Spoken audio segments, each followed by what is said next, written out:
I couldn't feel my fingers anymore. The temperature was dropping rapidly. My food was gone. And a snowstorm was erasing all my tracks. I was completely lost. But that wasn't my biggest problem. Because behind me, something was following my steps. At first I thought it was just the wind. Until I heard a roar coming from the middle of the snow. I looked back and saw something impossible. A giant creature that should have disappeared thousands of years ago. I wasn't lost on an ordinary mountain.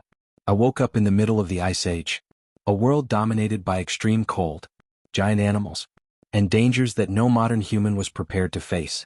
Now I had a mission. To survive 100 days in this frozen world. But I still didn't know that the cold wasn't my biggest enemy. There was something much more dangerous hidden in that snow. It all started with a simple expedition. I was investigating a frozen region where scientists had found something impossible buried in the ice. Something that had been hidden for thousands of years. At first it seemed like just another ancient discovery. But when we got closer, we realized there was something different. Inside a huge mountain of ice there was a cave. And inside that cave, a structure that shouldn't be there. The walls had ancient drawings, giant animals, hunters, and symbols that no one could understand. But in the center of that place there was something even stranger. A frozen object trapped inside the ice. It looked like some kind of ancient technology. I should have waited for the team. But my curiosity got the better of me. When I touched that object, everything started to change. The ice began to break. A bright light filled the cave. I tried to get out, but it was too late. When I woke up, the whole world was different. My team had disappeared. My equipment was almost destroyed. And the cold was much stronger than before. I grabbed my backpack and started looking for help. But after walking for hours, I realized something terrifying. There were no cities. There were no roads. There was no one. That's when I heard a sound behind me. The ground began to tremble. I turned slowly and saw a giant creature crossing the snow. A mammoth. It was at that moment that I understood the truth. I wasn't just lost. I had woken up thousands of years in the past. In the middle of the Ice Age. My first day in the Ice Age began with a problem. I was freezing. The wind was so strong it felt like it was going through my clothes. Every minute in that place stole a little of my energy. I knew I needed to find shelter quickly. Because when the sun disappeared, I might not survive the night. I opened my backpack to see what I still had. Some tools. An empty bottle. Some food. And a flashlight with almost no battery. That was all I had to face one of the most dangerous periods on Earth. I started walking looking for somewhere safe. But everything looked the same. Snow. And an eerie silence. After a few hours I found a small frozen forest. The trees could protect me from the wind. For the first time I thought I had found safety. But then I noticed something strange. There were huge marks on the ground. Footprints. At first I thought they were mammoth claws. But these were different. They had claws. And they were going in the same direction as me. That's when I heard a noise behind the trees. I grabbed my flashlight. I stood completely still. Something was slowly walking around me. I couldn't see it, but I could hear it. Breathing. Footsteps. Until it finally appeared from the snow. An Ice Age predator. And at that moment I realized, I wasn't just fighting the cold. I had entered the food chain. And I was in the wrong place in it. I knew I couldn't defeat that creature. It was faster, stronger, and born to survive in that world. My only chance was to think. I stood still, without running, without making any quick movements. After a few seconds that felt like hours, the predator finally retreated into the forest. But that encounter taught me something important. The Ice Age had its own rules, and if I wanted to survive, I needed to learn them all. I continued my journey through the frozen world, and the more I explored, the more incredible that place became. At the top of an ice mountain I finally managed to see everything. It was a completely different world. Endless frozen valleys, rivers covered in ice, giant caves, and animals I had only seen in books. Mammoths walked in herds for protection. Giant rhinoceroses roamed the plains. Predators waited in hiding. Everything in that world was trying to survive, including me. In the following days I began to observe.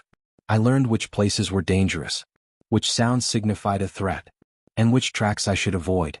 But during one of my explorations, I found something strange. In the middle of a frozen cave were the remains of an ancient campfire. Someone had been there. Not long ago. But that shouldn't be possible. I should have been alone. I looked around the cave, and found marks drawn on the wall. They showed animals, hunted animals, and one last image that left me speechless. It was a drawing of a person, holding the exact same object that brought me to that world. I couldn't stop staring at that drawing. It couldn't be a coincidence. Someone had been there before me. Someone had found the same object. And maybe, someone knew how to get back home. On the cave wall were several drawings forming a path. They pointed to a distant region beyond the frozen mountains. I knew that following that path could be dangerous, but it was my only clue. So I prepared my equipment. I gathered food. I marked the way back, and I began the longest hike since I arrived there. But as I advanced, the weather began to change. The wind grew stronger. The snow began to fall faster. I was entering one of the most dangerous areas in that world. Even so, I continued, and that was my biggest mistake. In a few hours, a gigantic storm arrived. I couldn't see anything. My tracks disappeared. My food fell during the escape, and I was completely lost.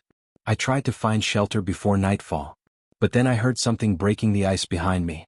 At first I thought it was just the storm, but the sounds continued, closer and closer. When I looked back, I saw several shadows moving through the snow. It wasn't just one predator. It was a whole group. They were following my tracks. I tried to run, but I was tired, cold, and without energy. For the first time since I arrived in that world, I thought I wouldn't survive. Then, in the middle of the storm, I saw a small light coming from a distant cave. Someone was inside. I walked toward that light, not knowing what I would find. I was weak, cold, and being followed. But that cave was my only chance. When I entered, I discovered something that changed everything. That place wasn't abandoned. There were tools, a campfire burning, and signs that someone had survived there for a long time. Then I heard footsteps behind me. I turned around quickly. But it wasn't a predator. It was a person. Someone who had also been trapped in that world. He knew the Ice Age better than anyone, and he taught me the first rule. You don't conquer the cold. You learn to live with it. In the following days, everything changed. I learned to build a sturdy shelter using wood, stone, and ice. I learned to create better tools. I learned which animals to avoid, and how to find food even in a frozen world. After 50 days, I was no longer just someone trying to survive. I was beginning to belong there. But one question remained: how to get back home. That's when my new ally showed me something hidden inside the cave. A part of the object that had brought me there. He had spent years trying to understand how it worked, and he discovered something terrifying.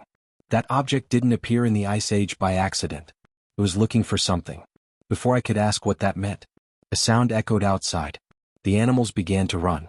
The ground began to tremble. My ally looked at me and said, "He found you." When I heard those words, "He found you," I felt the same fear as on my first day in that world. But this time it was different. I was no longer just someone trying to escape. I was prepared. I asked my ally what was coming. But before he could answer, a roar pierced the frozen mountains. The entire forest fell silent. Even the largest animals began to flee. Mammoths ran. Predators hid. It was as if the entire Ice Age was afraid of a single creature. Then my ally finally told the truth. There was a predator that had survived in that world for years. Bigger, smarter, and different from all the others. He didn't just hunt food. He hunted anything that didn't belong to that time. And that meant one thing. He was looking for me. We tried to protect the shelter. We created barriers. We prepared traps. But when night fell, everything became silent. Too silent.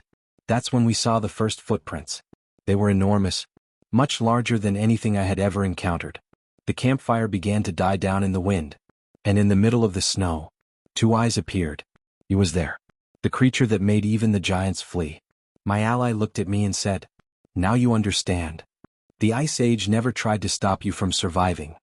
It was trying to stop him from finding you." At that moment I realized, the greatest battle for survival was only beginning. When that creature appeared in the middle of the storm, I understood why everyone was afraid of it. It wasn't just strong. It was intelligent. It waited for the perfect moment. The coldest night. The biggest storm. The moment when we would be weakest. Our shelter began to tremble. The defenses we had built weren't holding up. And for the first time in many days, I felt that perhaps there was no way out. But then I remembered everything I had learned in that world. In the Ice Age, strength wasn't everything. Adaptation was the true key to survival. I observed the predator. It didn't attack without thinking. It followed movement. It waited for a mistake. Then we had one last idea. We used the environment itself against it. We created a false path through the snow. We used sounds to attract its attention, and we made him follow a trail to the frozen lake. It was risky. If it went wrong, there would be no second chance. When he moved forward, the ice began to break. The creature was trapped for a few seconds. It was our opportunity. We ran to the cave, to the object that had brought me to that world. But there was a problem. It didn't have enough energy. My ally looked at me. He knew something I didn't. That object needed one last piece. The piece it had kept all those years. It wasn't trapped there because it couldn't return. Stayed, waiting for someone to appear. Waiting for me. When my ally placed the last piece on the object, everything started working again. After so many days trapped in that frozen world, I finally had a chance to go home. But before I crossed over, I asked a question. Why did he wait so long? Why didn't he come back sooner? He looked out of the cave, at that dangerous world that almost ended me several times. And he answered, because when I got here, I just wanted to escape. But then I understood something. Some places don't appear to destroy you. They appear to change you. At that moment I realized he was right. When I woke up in the Ice Age, I was someone trying to survive. But after 100 days, I learned to understand that world. I learned from it. The cold taught me patience. The danger taught me courage. And that impossible place showed me what I was capable of. Then the time came. The object began to glow. Energy filled the cave. I looked one last time at the mammoths walking through the frozen mountains, at the snow-covered forests, at the world that almost defeated me. And then, everything went white. When I woke up, I was back. The same place where it all began. But I was no longer the same person. I survived the dinosaurs. I survived on Mars. I survived the Ice Age. But when I thought my journey was over, my compass began to spin. The object turned on by itself again. A new message appeared. New destination found. Unknown era. And it was at that moment that I realized, the next challenge could be even more impossible.